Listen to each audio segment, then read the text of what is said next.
Baik, sebelumnya itu judul utamanya adalah morfologi tumbuhan. Nah, sekarang judulnya adalah anatomi tumbuhan. Sebetulnya baik morfologi maupun anatomi itu tidak bisa dipisahkan karena membahas organ yang sama. Bedanya yang satu bisa diamati secara makroskopis, yang satu secara mikroskopis. Nah, kalau untuk yang anatomi tumbuhan itu lebih banyak ditekankan yang mikroskopis. Jadi mau tidak mau, suka tidak suka, itu ada data pendukung yang harus dilengkapi selain dari data-data yang bersifat makro ya, untuk identifikasi suatu sumber tanaman yang akan dijadikan bahan herbal seperti itu. Oke. Ya, ini yang sudah saya sebutkan tadi ya. Jadi anatomi kita akan banyak berbicara terkait istilah mikroskopis ya. Sebetulnya dilihat dari kata mikros itu sudah mengerti ya, maksudnya pertama ukurannya dia ukuran sel ya. Kita tahu sel itu ukurannya adalah mikron begitu. Jadi tidak ada istilah kecil ya, karena kalau kecil itu sifatnya relatif. Relatif di sini artinya semut itu kecil. Nah, dalam hal ini bukan berarti sesuatu yang masih dilihat oleh kita, kemampuan mata kita itu masih bisa melihat, itu disebut mikro, tidak ya. Mikro itu artinya memang ukurannya satuannya adalah mikron ya, 1/1000 dari mili. Oleh karena itu kita harus menggunakan alat bantu yaitu alat mikroskop. Nah, kita tahu ya bahwasannya untuk pengamatan yang sifatnya identifikasi suatu tanaman itu ada dua yang harus dilakukan ya sebelum mengidentifikasi secara kimiawinya ya, yang itu dilihat dari kandungan senyawanya atau mungkin apapun ya yang berkaitan dengan kimiawi dari tumbuhan tersebut. Jadi harus tahu dulu ya secara identifikasi makroskopis dan mikroskopis ya. Nah, ini penting sekali. Kenapa? Karena dengan pengamatan makroskopis dan mikroskopis suatu tanaman atau suatu tumbuhan itu bertujuan untuk apa? Untuk mengetahui identitas suatu tanaman. Ya, karena kita pengennya sih nggak salah ya, nggak salah dalam menentukan bahan dari suatu obat herbal misalkan atau kosmetik yang berbahan herbal, itu kita nggak salah. Itulah yang kita maksud. Kalau misalkan kita menggunakan tanaman A, ya sampai kapanpun itu kalau digunakan di tempat yang lain itu juga identifikasinya tanaman A itulah, jadi tidak akan berubah. Nah, kemudian identitas suatu tanaman itu sebetulnya kita ingin mencoba untuk mendeskripsikan ya, sehingga tahu kebenaran suatu tanaman itu ya sesuai dengan taksonominya. Kita memang tidak lepas dari ilmu taksonomi ya. Taksonomi itu adalah ilmu klasifikasi. Dia termasuk yang jelas kalau untuk tanaman semuanya masuk ke kingdom plante ya, atau kerajaan tanaman. Mau yang berpembuluh maupun yang tidak berpembuluh, semuanya masuk ke kerajaan plante ya, tidak animalia begitu ya. Nah, yang mungkin lebih spesifiknya adalah ketika dia sudah masuk ke kelas ya, ke family, kemudian ke genus, dan spesifiknya adalah ke spesies.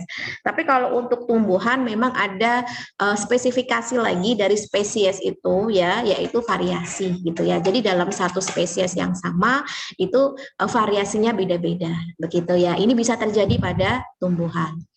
Kemudian istilah pengamatan makroskopis itu seperti apa yang sudah saya uraikan tadi ya, itu langsung bisa kita identifikasi di mana aja karena memang tidak butuh adanya alat bantu. Kalaupun toh butuh itu sifatnya hanya membantu mata kita saja ya, misalkan kayak kaca pembesar, atau untuk mengukur ketebalan daun misalkan, atau ketebalan batang menggunakan jangka sorong, atau mengukur panjang daun itu menggunakan mistar ya. Tetapi dalam hal ini memang secara umumnya itu peralatannya jauh lebih mudah dibutuhkannya.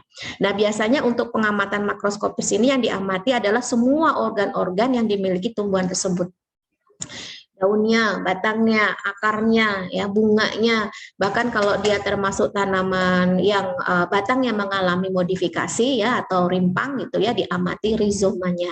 Nah, ini saya ambil contoh saja ya untuk mengingatkan lagi, harapannya kalian rajin-rajin lah ya membuka farmakope yang di dalamnya itu sebetulnya bisa dijadikan acuan ya dari beberapa tanaman yang ada di situ yang sudah dilakukan identifikasi gitu ya. Meskipun di luar itu masih banyak ya, yang mungkin nantinya menunggu pembaruan farmakope selanjutnya. Nah, di sini saya ambil contoh misalkan daun johar ya. Kalau dilihat secara makro kan jelas ya, di sini daunnya itu berupa lembaran, berbentuk lonjong, terus pangkalnya runcing, tepinya rata ya, karena kan daun itu kan tipenya ada yang berlekuk-lekuk, ada yang bergerigi. Nah, itu ya. Nah, ini rata begitu ya, atau ujungnya sampai ke pangkalnya ini nampak meruncing begitu ya, pertulangan daunnya menyirip, kemudian ibu tulang daun tampak menonjol, warna hijau kecoklatan ya. Mungkin secara organoleptik lainnya seperti mungkin tidak berbau, tidak berasa. Namun kalau secara indera pengecap mungkin lama kelamaan akan berasa pahit dan sedikit asam. Nah, ini adalah organoleptik yang menjadi data pendukung dari pengamatan secara makroskopisnya, yang itu dilihat dari morfologinya. Nah, ini harus ada dalam dalam mengidentifikasi simplicia begitu ya. Begitu pula dengan rimpang, misalkan di sini ada rimpang kencur ya, yang diamati misalkan irisan rimpangnya warnanya apa. Jadi harus bisa membedakan tuh warna dari jahe, warna dari kencur ya, warna dari lengkuas, meskipun ada beberapa yang mirip-mirip, tapi biasanya ada karakter lain yang membedakan, misalkan dari aromanya gitu kan. Bahkan dengan mata kita mejem aja, ketika kita hanya mencium tapi kita sudah kenal sebelumnya, kita tahu itu adalah kencur gitu, karena khas banget gitu ya. Karena kalau saya kencur itu pasti ingat pecel gitu ya. Nah, ini karena identik yang biasa digunakan untuk itu. Kalau misalkan kunir itu identik dengan masak ikan, nah itu ya, padahal nggak selalu ya kunir itu digunakan untuk masak ikan, tapi ini bisa menjadi keseharian kita yang mencoba untuk mengingatkan memori yang ada di dalam kepala kita gitu ya, untuk mengingat aroma-aroma atau secara organoleptik itu tadi. Nah, ini sebagai contoh saja ya, yang lainnya silakan diamati sendiri atau dibaca sendiri di farmakope herbal. Nah, untuk pengamatan mikroskopis ya, ini yang akan kita bahas hari ini. Yang jelas kita ingin mengetahui ya bagian dari suatu tanaman itu secara internalnya ya. Yang kita tahu bahwa organ tanaman atau tanaman secara keseluruhan itu sifatnya itu dia multiseluler ya. Jadi tubuhnya itu terdiri dari banyak sel. Nah, kita tahu konsep dari organisasi kehidupan bahwasanya ada urutan-urutan yang memang tidak boleh tertukar ya, karena sel itu kan adalah bagian terkecil ya penyusun dari suatu makhluk hidup, dan di sini pun juga termasuk tumbuhan ya, bahwasanya ketika sel-sel itu berkumpul menjadi satu ya, membentuk suatu kesatuan yang fungsinya memiliki kesamaan, maka kita kenal sebagai jaringan. Nah, itulah yang akan kita amati begitu ya. Jadi kita akan mengamati bagian jaringan pada tanaman dengan cara membuat preparat jaringan, yang itu bisa diiris ya atau diambil, baik itu secara melintang yang kita kenal sebagai cross section atau disingkat CS ya, atau secara membujur yang kita kenal sebagai longitudinal section atau disingkat IS itu ya. Ini adalah metode dalam pengambilan simplicia yang kita dijadikan contoh ya untuk pengamatan secara mikroskopis. Hanya saja mungkin kalau untuk yang sifatnya itu potongan ya, baik itu dia secara melintang atau yang membujur, itu biasanya kita ambil yang masih segar karena memang dalam prosesnya lebih mudah. Nah, kalau yang sudah dalam bentuk simplicia kering itu biasanya kita menggunakannya di blender dulu ya, atau dalam bentuk serbuk begitu untuk dilihat fragmen-fragmen pengenal apa yang ada di dalam serbuk tersebut. Tetapi kalau ingin mengetahui secara keseluruhan jaringan pada tanaman, misalkan pada daun gitu ya, kita biasanya menggunakan jaringan yang masih segar atau sampel yang masih segar. Nah, sebetulnya ada kelemahan ya dengan cara manual, dengan diiris itu, karena setiap kita itu memiliki kemampuan yang berbeda-beda begitu ya.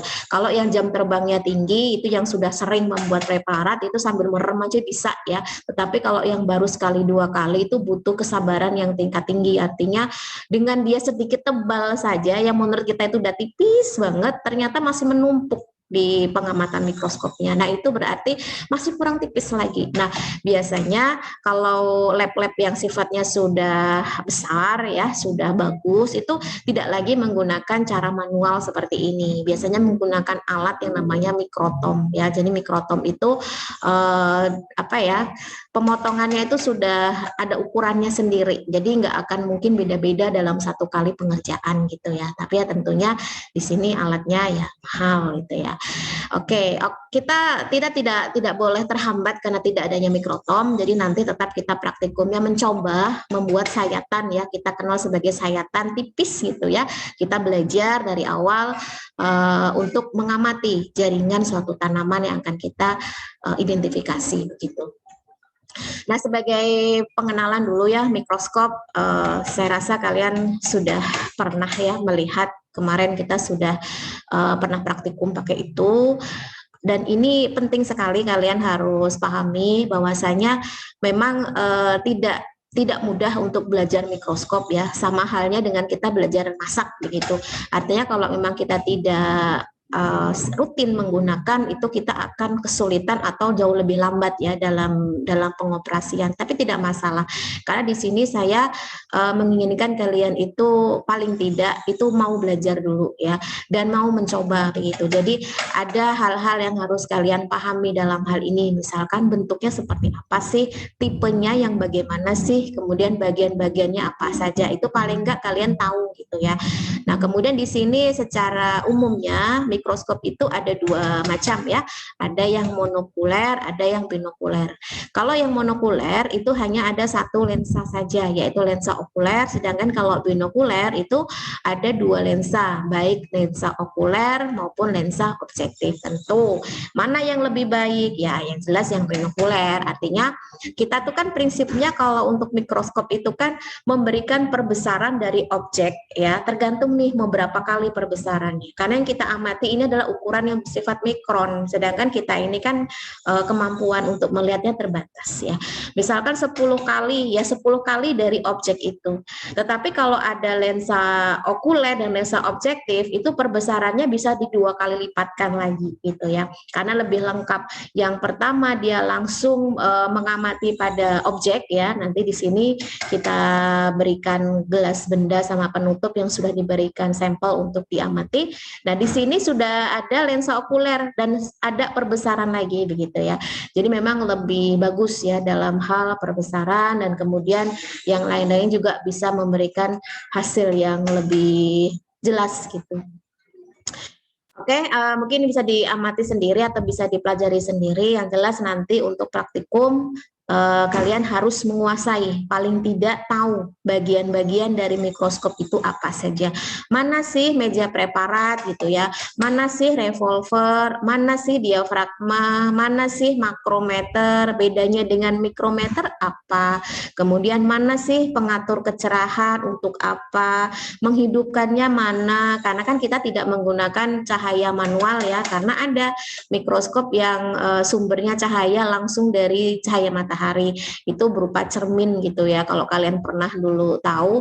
Jadi kita harus membolak-balikan cermin itu di dekat jendela atau dari sumber-sumber cahaya, itu makan waktu gitu ya. Dan ya kalau ada cahayanya, kalau enggak misalkan musim hujan, nah itu akan repot. Nah, kalau kita kan sudah menggunakan sumber listrik ya untuk menyalakan lampu di sini sebagai sumber cahaya yang selama tidak mati listrik aman gitu ya. Kemudian secara umum ya untuk pembuatan preparat itu bisa dilihat pada gambar ya. Jadi ada nomor 1, 2, 3, 4, 5, dan 6. Jadi yang jelas kita akan mengambil bagian secara tipis itu organ tumbuhan yang akan dilakukan penyayatan begitu ya, tipis banget. Habis itu ditempelkan di gelas benda ya. Bisa menggunakan ini, kalau di sini kan dia menggunakan pinset atau jarum bisa, atau kalau misalkan terlalu kecil itu bisa menggunakan tusuk gigi ya. Kemudian diberikan air ya supaya transparan, kemudian ditutup dengan gelas benda. Nah, airnya kan otomatis ketika ditutup itu agak meluber ya. Nah, itu dibersihkan dulu dengan tisu sampai kering. Tapi jangan sampai ada gelembung udara di dalam, karena itu nanti bisa bikin pengamatan kita itu jadi salah, dikira itu adalah sel, ternyata itu adalah gelembung udara. Makanya jangan sampai ada gelembung udara lalu siap untuk diamati di bawah mikroskop, diletakkan di atas meja preparat begitu. Nah, di sini saya sampaikan dulu ada beberapa tipe ya, bagaimana cara kita menyayat atau mengiris tumbuhan itu. Itu tentu beda ya ketika kita mau masak di dapur yang irisnya semau kita, nggak ada ukuran, mau tebel, mau tipis gitu ya. Dalam hal ini tidak boleh diabaikan gitu ya, karena itu akan menentukan kualitas dari hasilnya. Karena yang kita inginkan itu kan jaringan yang sifatnya itu tunggal. Jadi kalau terlalu tebal itu nanti dia akan bertumpuk-tumpuk, akhirnya mengganggu dalam pengamatan. Jadi ada istilah sayatan melintang atau cross section ya, ada istilah longitudinal tangential section, ada sayatan radial atau membujur, ada sayatan paradermal. Memang yang paling sering digunakan dalam ilmu farmakonoksi dalam mengamati jaringan tumbuhan itu dua sih biasanya ya. Kalau nggak sayatan melintang ya yang membujur gitu ya. Tahu ya bedanya melintang itu yang gimana, membujur itu yang gimana gitu ya. Nah, untuk yang melintang, jadi bagian tanaman itu disayat tegak lurus dengan sumbu horizontal dari bagian tanaman itu. Bisa diambil dari daun ya, kulit kayu, rizom, akar, buah ya, tergantung mau organ apa yang akan kita amati ya. Yang jelas di sini kita ingin mengetahui jaringan dari organ-organ tersebut. Kemudian ada tangential section ya. Tangential section ini hampir sama sebetulnya, tetapi dia terhadapnya itu secara radial longitudinal ya. Tetapi dia tidak sampai ke bagian tengah begitu ya. Ini juga sama sih yang bisa digunakan itu batang, rizom ya. Begitu pula dengan yang membujur. Kalau yang membujur ini tanaman dipotong langsung dari pada bagian tengah dan sejajar dengan sumbu utama ya. Ini biasanya untuk mengamati struktur parenkim radial ya, yang itu bisa dilihat sel-sel yang bentuknya tegak kayak itu bisa dari membujur, tapi kalau melintang itu sulit ya. Ada juga yang sayatan paradermal ya. Paradermal ini biasanya disayat di permukaan organ tanaman sejajar dengan permukaan ya. Sama sih sebetulnya kalau untuk bagian organ yang diamati ya. Tapi biasanya dia kalau di bagian-bagian tertentu ya, misalkan pada endokap kelapa. Nah, itu ya. Jadi biasanya dia ada spesifikasi supaya supaya kelihatan semua organ, permukaan organ secara sejajar gitu ya. Jadi kita tahu setiap lapisan-lapisannya seperti apa. Nah, ini adalah contoh hasil dari sayatan, ada yang dari paradermal. Nah, itu bentuknya seperti ini ya. Tangensial itu seperti ini bentuknya. Kemudian transversal seperti ini, radial seperti ini. Jadi sebetulnya tergantung tujuan kita ya. Tujuan kita itu mau mengamati apa. Tetapi kalau itu hanya untuk identifikasi yang itu berupa serbuk simplisia, yaitu tidak perlu dengan cara seperti ini ya. Cukup di serbuknya itu dioleskan tipis ya di gelas benda, kemudian tinggal ditambahkan zat warna atau reagen lain. Kita pengen tahu apa sih ya yang sebagai identitas dari simplisia tersebut ya. Nah, ini contoh nih, kalau semisal dia ingin mengambil secara paradermal ya, jadi paradermal itu bentuknya arahnya seperti ini. Kemudian kalau dia pengen longitudinal itu seperti ini ya. Kemudian kalau dia transversal atau yang melintang itu seperti ini. Begitu ya. Jadi semua itu memiliki karakteristik yang berbeda-beda. Nah, untuk metode preparasi jaringan tumbuhan ya berdasarkan daya simpan itu memang ditentukan caranya juga ya, cara yang kita gunakan tuh seperti apa. Karena ada yang sifatnya itu sementara ya, artinya preparat itu diambil dalam kondisi segar, tidak ada penambahan apa-apapun. Jadi pengamatannya ya pada saat sekali lihat begitu ya, habis itu buang.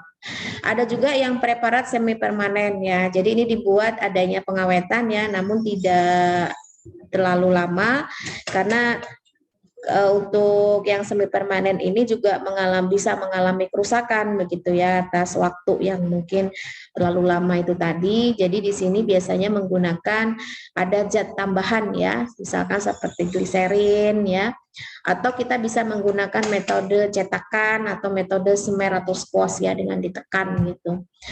Dan yang ketiga ini yang bersifat permanen, biasanya dijual-jual yang ini ya, karena kebanyakan orang-orang atau mahasiswa yang melakukan penelitian yang dimana dia harus menampilkan identitas dari tanaman tersebut, biasanya sih maunya simple gitu ya, jadi pesan gitu kan, jadi tinggal dikirimkan sampelnya, dibuatkan preparatnya, jadi di situ mau digunakan mau berapa lama itu bisa karena mampu disimpan dalam waktu puluhan tahun gitu ya. Nah, di sini saya akan memperlihatkan ya bagaimana pengamatan jaringan tumbuhan ya. Jadi paling tidak kalian tahu nanti gambaran ketika kita praktikum ya. Bagaimana sih caranya untuk mengamati jaringan tumbuhan. Sebentar.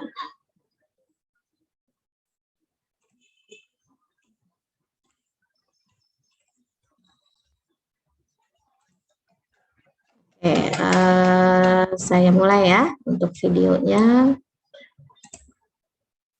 Yang dibutuhkan untuk melakukan pengamatan jaringan tumbuhan, itu yang pertama tentu kita harus memiliki tumbuhannya terlebih dahulu.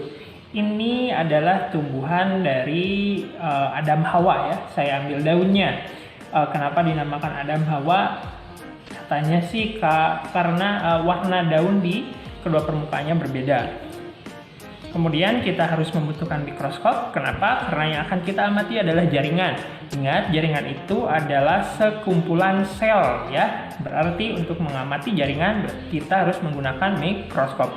Mikroskop yang kita gunakan kali ini adalah mikroskop cahaya ya, dengan lensa okulernya satu atau monokuler ya. Kemudian berikutnya yang kita butuhkan adalah air untuk membasahi sayatan yang nanti kita ambil, dan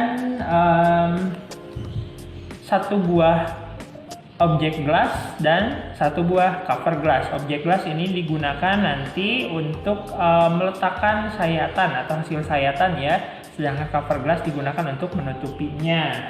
Lalu kita membutuhkan silet. Ini digunakan untuk menyayat tipis lapisan permukaan atau jaringan yang akan kita amati. Lalu kita membutuhkan tusuk gigi. Ini digunakan nanti pada saat meletakkan cover glass untuk menutupi preparat hasil sayatan. Pengamatan jaringan tumbuhan kali ini akan kita mulai dengan mengambil sayatan dari tanaman ya. Ini tanaman radiskolar atau Adam Hawa ya. Kita buka dulu siletnya. Semoga siletnya tajam. Oke, ada dua jenis sayatan pada tumbuhan. Apabila sayatannya memotong tumbuhan menjadi dua bagian dari sini atau seperti ini namanya sayatan melintang. Sedangkan jika dipotongnya dari bagian atas ke bawah seperti ini, ke bawah, ini dinamakan sayatan membujur. Oke, ada dua jenis sayatan, berarti ada sayatan melintang dan sayatan membujur. Kita akan melakukan sayatan melintang pada permukaan daun radiskolar. Ini ditujukan untuk mengambil lapisan atasnya. Apa yang akan kita lihat nanti? Kita akan melihat jaringan epidermis pada tumbuhan radiskolar ini. Namun sebelum kita menyayat, sebaiknya terlebih dahulu kita mempersiapkan objek glass juga cover glass beserta tusuk giginya ya. Kemudian yang pertama kita lakukan adalah meneteskan air pada permukaan objek gelas. Kita pakai pipet ya, biar tetesannya nanti tidak terlalu banyak. Nih yang berwarna merah dan bening ini pipet. Oke, kemudian kita teteskan secara perlahan. Nah, cukup, tidak usah terlalu banyak-banyak. Lalu berikutnya yang akan kita lakukan adalah menyayat bagian tanaman rheodis color atau si daun Adam Hawa ini ya. Oke, usahakan sayatan dilakukan setipis mungkin. Setelah kita berhasil mendapatkan sayatannya, kita pindahkan ke permukaan objek gelas ini.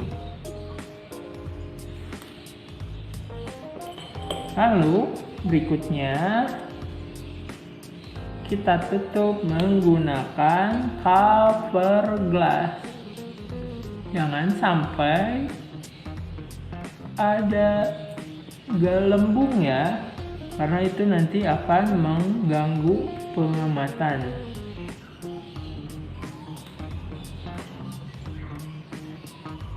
Nah, ini yang dinamakan dengan preparat ya. Nanti preparat ini akan kita amati pada mikroskop. Hal pertama yang harus kita lakukan adalah, mohon maaf, ini lensa okuler ya. Kemudian pada mikroskop itu ada dua jenis lensa. Yang pertama adalah lensa okuler dan yang kedua adalah lensa objektif. Jadi cara kerjanya itu membesarkan preparat yang terdapat di dalam meja preparat ya. Yang mana meja preparat? Meja preparat ini yang berwarna hitam di sini.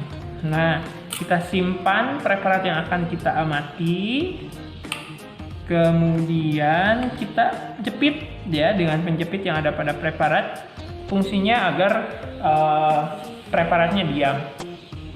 Kemudian kita putarkan makrometernya. Ada dua pemutar ya, ada makrometer, kemudian ada mikrometer. Apa bedanya? Makrometer itu pemutaran kasar ya, jadi gerakannya kasar nih atau cepat ya. Sedangkan kalau pemutar lembut mikrometer itu gerakannya smooth, itu digunakan nanti untuk memfokuskan gambarnya. Oke, Anda juga harus tahu cara memegang mikroskop yang benar itu seperti ini ya, karena ini ada pegangannya, kemudian ini ada dasarnya atau dudukannya. Nah, harus seperti ini. Kenapa? Biar kokoh ya memegangnya. Lalu sekarang kita akan coba melakukan pengamatan jaringan dari tumbuhan Adam dan Hawa. Oke, yang pertama yang kita lakukan adalah memfokuskan cahaya. Jadi ini kan di bawah ada cermin ya, fungsinya itu untuk memantulkan cahaya. Jadi kita cari tahu dulu nih arah datang cahaya dari mana, kemudian kita atur posisi cerminnya agar cahaya masuk ke diafragma ya. Oke, kita cari cahayanya dulu. Nah, ketika cahayanya yang kita butuhkan itu sudah kita dapatkan, maka pada lensa okuler nanti akan terlihat berwarna putih terang. Nah, kemudian setelah kita menemukan cahaya, kita atur posisi dari preparat yang akan kita amati. Lalu kita tentukan perbesarannya. Ini lensa okulernya 10 kali, sedangkan lensa objektifnya di sini ada dua, ada yang 10, juga ada nih, ini yang 10 dan ada yang 40. Oke, perbesaran yang dibuat dari mikroskop ini adalah hasil kali antara lensa okuler dan lensa objektif. Contoh, apabila kita menggunakan lensa objektif dengan ukuran 10, maka hasil pembesaran yang akan kita dapatkan itu adalah 10 kali 10. Berarti preparat yang ada di bawah ini diperbesar sebanyak 100 kali. Nah, sekarang kita arahkan preparatnya agar lurus dengan lensa objektif. Kemudian kita perlahan putarkan makrometernya sampai terlihat ada sesuatu yang berwarna. Nah, ini sudah dapat. Lalu yang kita lakukan berikutnya adalah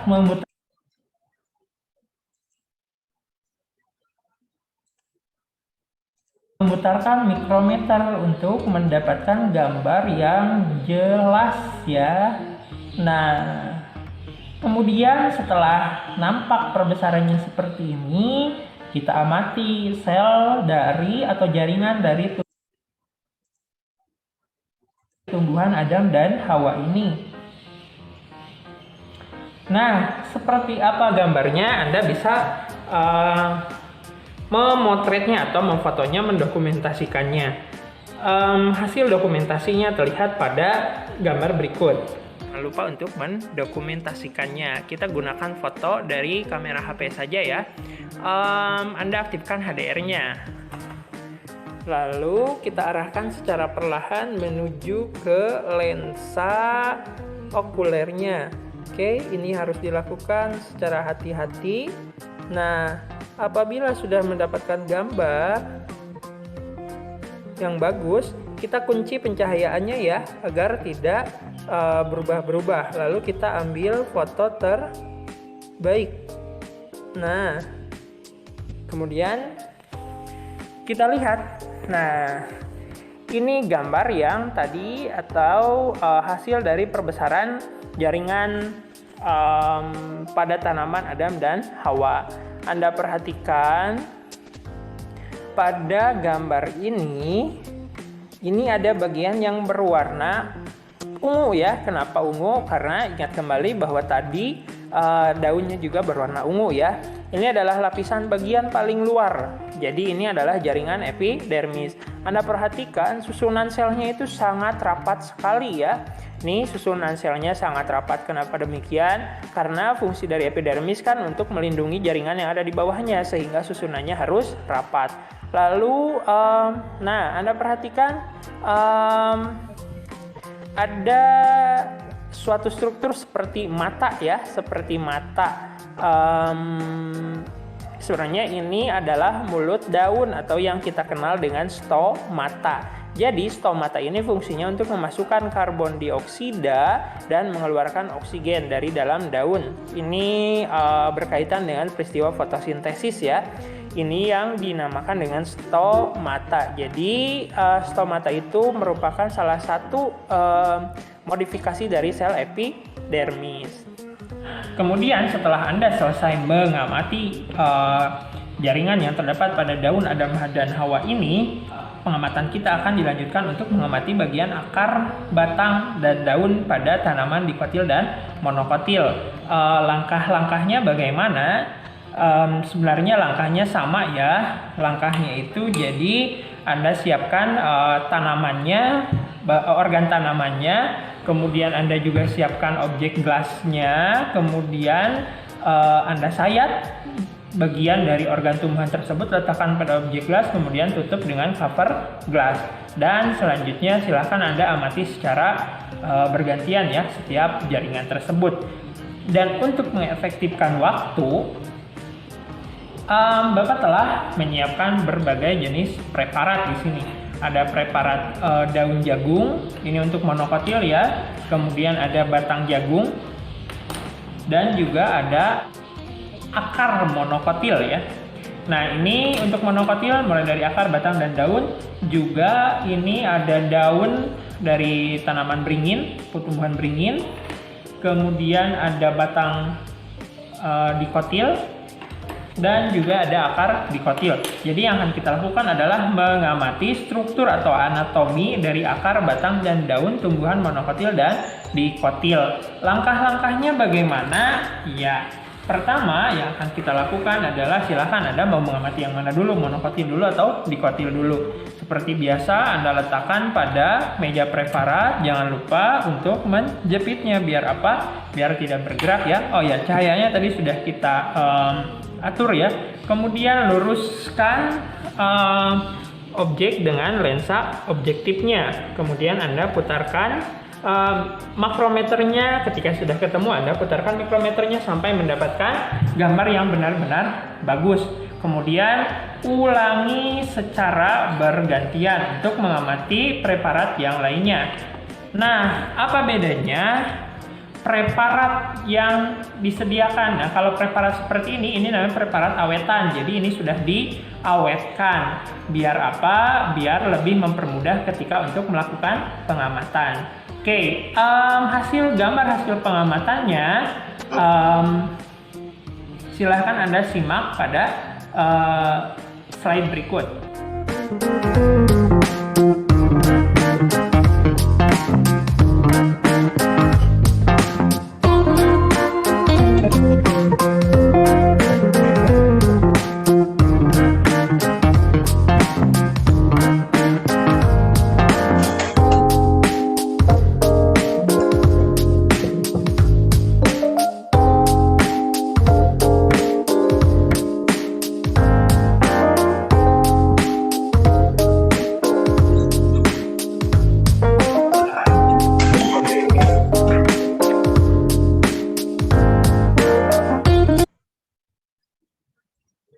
Yang dibutuhkan untuk melakukan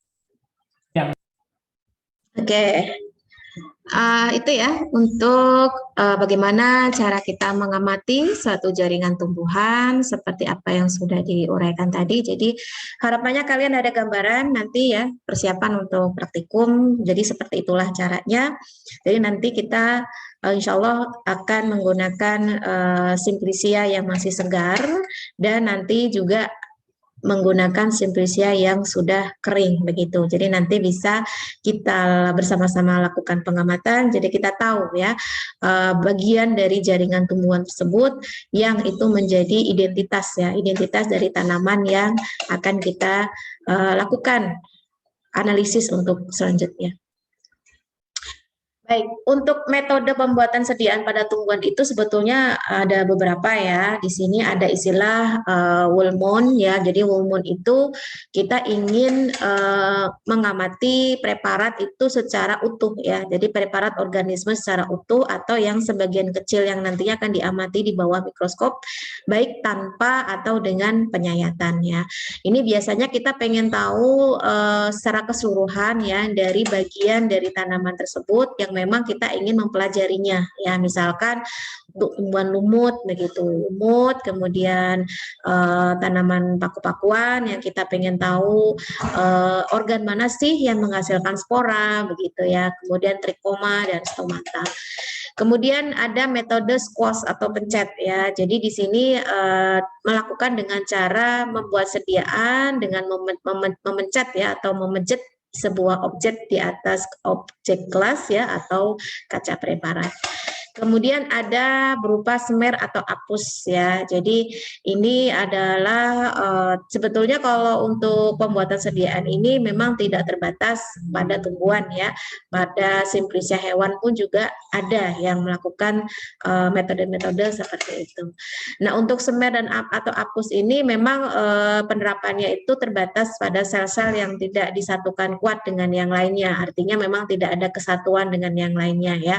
Misalkan seperti pada lamela tengah.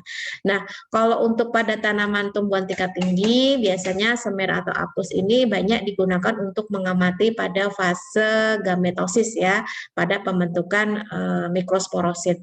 Nah, ini adalah gambar contoh dari pengamatan teknik Woolmoon ya, yang dia secara utuh ingin mengetahui di mana sih tempat adanya spora ya pada tanaman paku, yang ini pada perbesaran 40 kali. Kemudian yang ini adalah preparat squash ya pada akar bawang merah. Jadi di sini kita pengen tahu mana sih sel epidermis akar ya, inti sel, kemudian sitoplasmanya itu yang mana. Kemudian ini adalah metode smear ya pada sediaan mikrosporosit yang itu terjadi pada proses pembentukan gamet ya pada tanaman. Kemudian ada metode parafin ya. Jadi metode parafin ini memang bisa dikatakan jarang dilakukan karena memang dia harus ada alat yang tadi saya sebutkan ya. Ada alat penyayat yang disebut mikrotom gitu. Memang hasilnya jauh lebih bagus dan profesional. Ini biasanya paling banyak gambar-gambarnya itu digunakan kalau untuk publish jurnal ya, kemudian atau buat buku yang itu kayak atlas gitu ya. Jadi memang gambarnya kualitasnya harus bagus dan jelas begitu ya. Ini padahal gambar asli, tapi kayak rekaan gitu ya, karena memang rapih gitu ya dan jelas begitu karena menggunakan metode parafin. Ada juga yang menggunakan maserasi ya. Di sini maserasi sebetulnya tekniknya hampir sama sih kayak maserasi pada untuk membuat ekstrak gitu ya. Hanya saja di sini sebetulnya maserasi itu ingin melunakkan jaringan tertentu ya dengan menggunakan cairan maserator yang biasanya itu misalkan kayak larutan asam kemudian dipanaskan begitu ya. Sehingga pada prinsipnya pada saat pelunakan itu tadi atau pembusukan jaringan yang mudah hancur itu akan terbuang. Sedangkan jaringan yang tidak rusak tadi itu akan berada di dalam maserator itu dan tetap bertahan begitu ya. Nah, biasanya ini untuk pengamatan serat atau komponen-komponen pembuluh angkut pada suatu tanaman begitu ya. Misalkan ini pada tanaman batang akasia ya. Ini untuk mengamati trakea dan trakeit. Nah, ini hampir sama ya, trakea dan terkait semua karena kaitannya dengan serat dan komponen pembuluh angkut. Jadi ingin menunjukkan bahwasanya sampel tersebut atau bagian yang diambil, misalkan di sini adalah batang, memang dia itu mengandung atau terdapat pembuluh angkut seperti itu.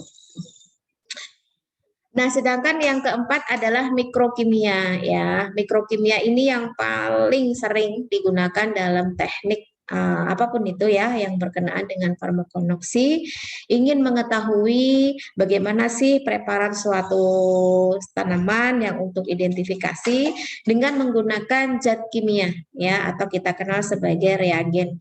Sebetulnya ada beberapa reagen yang memang ini juga diperlukan dalam screening senyawa fitokimia suatu tanaman, itu ternyata juga bisa digunakan dalam pengamatan mikroskop gitu ya, karena ada beberapa karakterisasi yang diamati dengan perubahan warna begitu. Misal ada penambahan FeCl3 misalkan. Nah, ini untuk identifikasi tani. Jadi ketika preparat itu ditetesi FeCl3, ketika ada perubahan menjadi warna apa begitu ya, itu menunjukkan kalau memang sinkriasi tersebut itu positif, bukan positif ya, bisa dikatakan dia itu ada dugaan gitu ya, ada dugaan kalau di dalamnya ada kandungan tanin sehingga perlu untuk identifikasi selanjutnya. Ada juga kemudian asam asetat glasial ini untuk mendeteksi adanya kristal kalsium oksalat ya. Ada milon ya, ini untuk mengidentifikasi butir hyaluron dalam preparat. Ada lagi, nah ini yang sudah kita pakai kemarin ini ya, kloralhidrat ya, untuk menjernihkan preparat yang mengandung amilum gitu. Jadi kalau sampel kita itu ada amilumnya, jadi kita akan lebih mudah untuk mengamati bentuk amilum ya di dalam preparat tersebut. Dan lain-lainnya silahkan dipelajari. Nah, ini contoh ya untuk pengamatan amilum. Jadi amilum itu yang jelas dihasilkan oleh semua tanaman-tanaman yang memiliki kemampuan untuk menyimpan pati atau zat tepung ya dalam tubuhnya. Misalkan amilum orizae. Nah, ini diambil dari Oryza sativa ya. Ada amilum tritiki, ini diambil dari Triticum vulgare. Ada amilum solani, diambil dari Solanum tuberosum. Nah, ini semua memiliki karakteristik amilum ya, meskipun bentuknya berbeda-beda. Ada yang ukurannya besar, agak panjang, bulat seperti ini. Nah, ini pada kentang misalkan ya. Ini agak kecil-kecil berkelompok, bentuknya agak poligonal. Ini pada jagung. Kemudian ini bulat dan ada yang bentuknya ramping juga ya, bentuknya sentris kayak berupa titik tapi tidak sebesar pada amilum solani, ini pada singkong. Nah, semua itu memiliki karakteristik yang berbeda-beda meskipun pada intinya setiap bentuk dari amilum yang diamati secara mikroskopis itu hampir sama ya, bulat bening seperti ini. Tapi jangan ini ya, harus hati-hati betul, jangan sampai ini adalah gelembung air gitu. Begitu pedenya semangat, are ketemu adanya amilum, ternyata itu adalah gelembung air yang di awal tidak rata gitu ya dalam menutup gelas bendanya itu. Makanya hati-hati betul karena memang bentuknya hampir kayak gelembung air ya. Gitu. Oke, sekarang kita masuk ke anatomi organ tumbuhan. Ya, memang tidak bisa saya sampaikan semuanya. Nanti akan saya lanjutkan di sesi video seperti biasa ya. Karena kalau ngomongin organ tumbuhan tuh nggak cuma satu, tapi banyak gitu ya. Ini contohnya. Jadi kemarin kita sudah belajar mengenai morfologi tanaman dari akar, dari batang, dari daun ya, dan yang lain-lain ya, yang kecil-kecil ini seperti akar, seperti tunas apikal, tunas lateral ya, tunas apikal yang ada di ujung, di pucuk ya, ada nodus, ada internodus ya, ada tangkai. Nah, semua ini sifatnya yang masih bisa kita lihat ya, yang kita secara identifikasinya kita masih bisa menggunakan mata kita untuk pengamatannya. Namun, kita juga perlu mengamati secara mikroskopis bagian-bagian dari organ tersebut, dari akar itu diamati. Nah, ternyata akar itu ada bagian rambut akar, ada epidermis, ada kortek. Ini semua nggak nampak secara makro. Jadi harus menggunakan mikroskop gitu ya. Kemudian bagian batang gitu ya, bentuknya seperti ini. Ini ada bagian epidermis, ada kortek, ada silem ya, ada plom. Nah, ini adalah jaringan pengakut ya. Kemudian daun, daun itu memang ciri khasnya itu adalah di bagian palisade ya, atau bagian mesopil yang memang ini banyak terdapat klorofil gitu ya, yang itu mengidentifikasikan bahwa pada daunnya itu terdapat zat hijau daun yang kita kenal sebagai klorofil, yang itu banyak dimanfaatkan untuk tumbuhan sebagai proses fotosintesis. Tidak hanya ini, misalkan tanaman itu berbunga ya, bunganya itu kan ada yang sifatnya dalam satu tumbuhan itu ada yang memiliki benang sari dan putik. Kita hanya bisa mengamati ini secara makro ya. Ya bentuknya kayak gini lah, tetapi kalau kita ingin mengetahui secara mikroskopis ya berarti kita harus membuat sediaan yang itu nanti akan diamati menggunakan mikroskop ya. Jadi penampakannya seperti ini. Tetap ada lagi apa itu epidermis, ada lagi namanya endothelium ya, ada middle layer dan lain-lain. Ini semua adalah bagian-bagian yang menunjukkan dalam proses penghasilan dari apa namanya serbuk sari yang itu nantinya akan digunakan untuk penyerbukan. Begitu pula pada putik begitu ya. Mana apa namanya kemarin yang saya sudah bahas ya, apa itu funiculus ya, apa itu nucellus ya, itu semua sangat penting karena kaitannya dengan proses pembentukan buah dan biji begitu ya, sebagai alat reproduksinya. Nah, ini adalah hal-hal yang memang harus kalian kuasai ya, artinya sebelum melanjut yang lebih tinggi lagi, yang itu nanti betul-betul ingin manfaatkan tanaman itu menjadi bahan herbal atau obat herbal itu ya, kalian harus mengenali itu. Saya selalu menekankan itu ya, kalian harus mengenali itu dulu ya, sebelum berbicara banyak. Jadi jangan mudah untuk mengatakan, oh ini bisa nih buat obat ini, tapi kita tidak bisa menelaah itu tanaman apa sih gitu ya. Kemudian termasuk tanaman bertipe apa, golongannya apa, kemudian ditelaah lagi kandungannya apa, begitu baru bisa kita mengatakan tanaman tersebut itu bisa dijadikan kandidat obat begitu ya. Kecuali kalau memang tanaman-tanaman itu yang punya riwayat empiris yang sudah lama dari nenek moyang kita ya bisa diakui gitu ya. Tapi kalau tanaman itu yang sifatnya masih baru dalam proses pengembangan, memang kita harus hati-hati dan memang ada kayak semacam penelaahan lebih lanjut begitu ya. Jadi harapannya kalian banyak yang minat ya, gitu ya. Banyak yang minat dalam bidang seperti ini gitu. Karena kalau diacu kembali visi misi kampus kita itu kan yang paling diprioritaskan memang dalam pengembangan apa namanya bahan herbal begitu ya.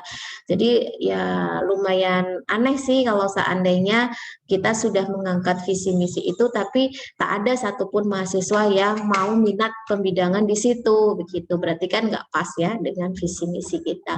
Jadi saya rasa ini sesuatu yang sangat menarik ya untuk kedepannya, tidak memandang apapun pekerjaan kalian saat ini.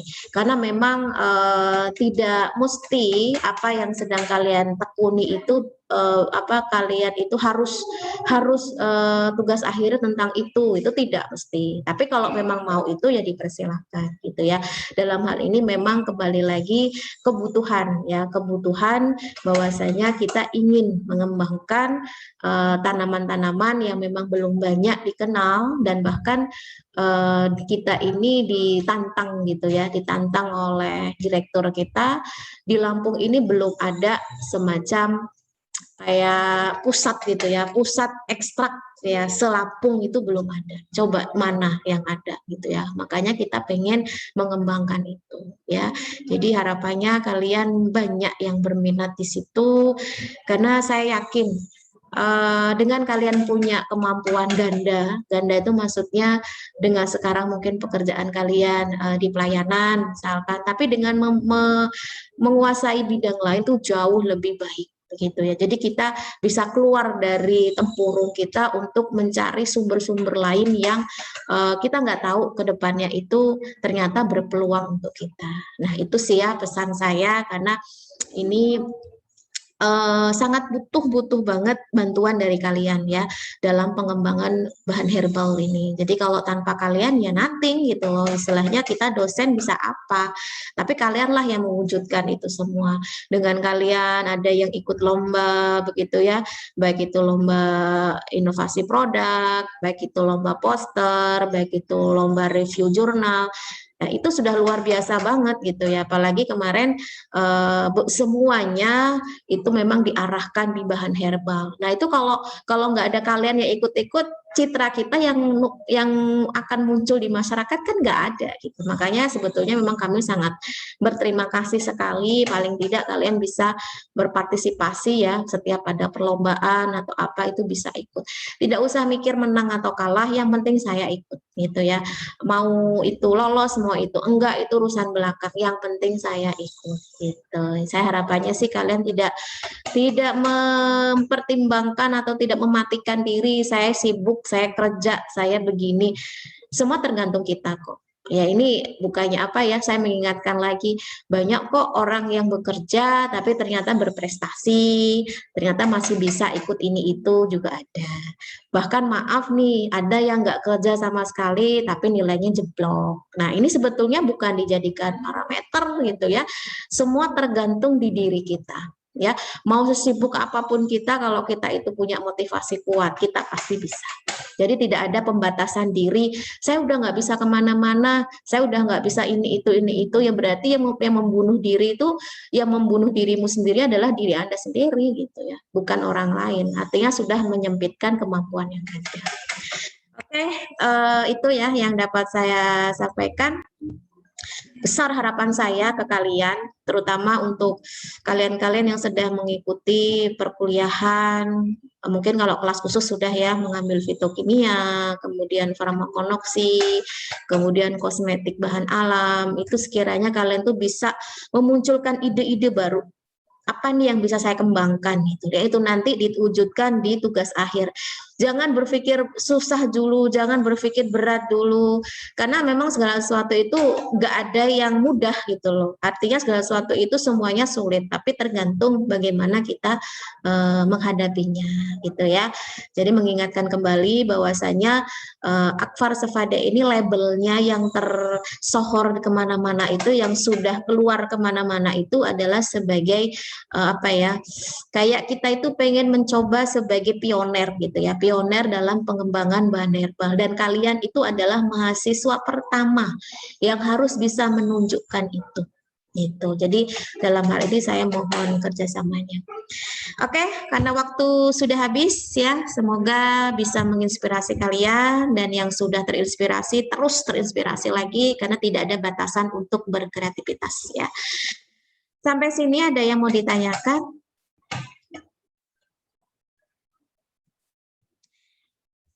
Kalau terkait materi sih sebetulnya kuncinya adalah kalian itu baca, dah itu aja ya.